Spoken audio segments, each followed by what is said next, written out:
Jeshi la Polisi Kanda Maalum ya Dar es Salaam linachunguza vifo vya watu wawili, mume na mke, ambao wamejulikana kwa majina ya Anthony Hilary Ngabori au wakati mwingine Ali Ngabori mwenye umri wa miaka 46 na mke wake ambaye amefahamika kwa jina la Anna Amiri Juma anayekadiriwa kuwa na umri wa miaka 39.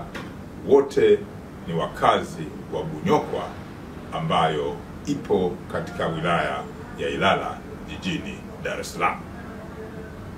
Tukio hili ambalo linachunguzwa na jeshi la polisi linadaiwa kutokea usiku wa kuamkia tarehe 12 mwezi huu wa Juni mwaka 2025 kwenye nyumba yao ya familia.